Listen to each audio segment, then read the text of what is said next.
They tried to kill him with poison. He didn't die. They shot him in the chest. He stood back up. They beat him, stabbed him, and when fear finally replaced logic, they threw him into a frozen river. Days later, when his body was found, one horrifying fact became clear. Rasputin survived everything, except the water. How did a filthy peasant from Siberia become the one man the Russian Empire could not kill? Let's begin. Picture Russia in the early 1900s.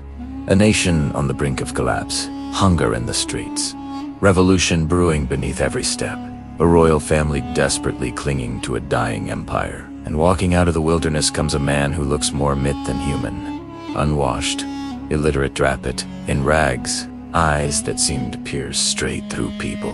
His name was Grigori Rasputin. He wandered from village to village claiming he had a gift, the ability to calm pain, ease bleeding, and soothe the tortured mind. People mocked him, priests denounced him, doctors dismissed him. But everything changed the night the Tsar's only son, Alexei, was dying. Internal bleeding that doctors couldn't stop. The boy gasping, pale, fading. In desperation, the Tsarina summoned Rasputin, the strange wanderer everyone whispered about. He entered the room silently, placed a hand on Alexei, whispered a prayer, and slowly, impossibly, the boy's breathing eased, the bleeding slowed. By morning he lived. Coincidence? Hypnosis? A miracle? No one agreed. But from that moment, Rasputin became essential. The Tsarina believed Rasputin was a holy messenger sent by God to save her son. And in a palace filled with scheming nobles and political sharks, her trust made Rasputin powerful, dangerously powerful. He advised the Tsarina directly. Ministers were promoted or dismissed because of him.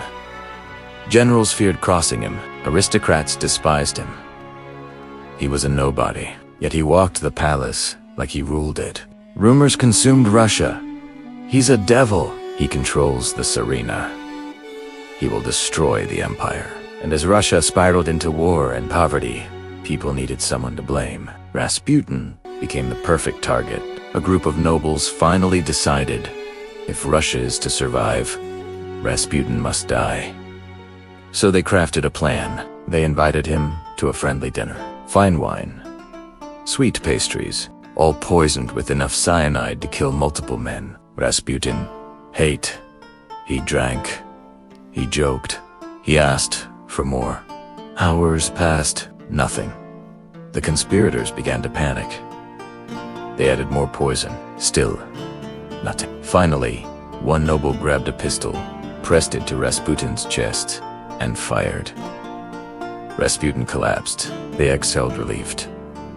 But minutes later, Rasputin opened his eyes.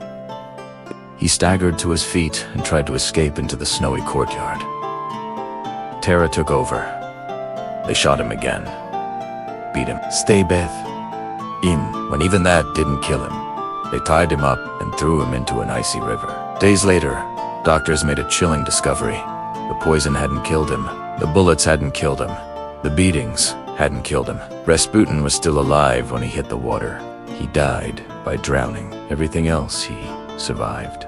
Rasputin was not a noble, not a general, not educated, not wealthy. Yet he became the most feared man in Russia, the symbol of a nation unraveling, and within months of his death, the Romanov dynasty collapsed forever. Some said he cursed them. Others believed he was simply the final warning of a doomed empire. But one truth remains. A ragged peasant from Siberia walked into the heart of the Russian Empire.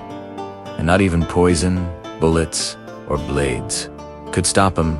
That was Grigori Rasputin, a legend. Born from the one man Russia could not kill.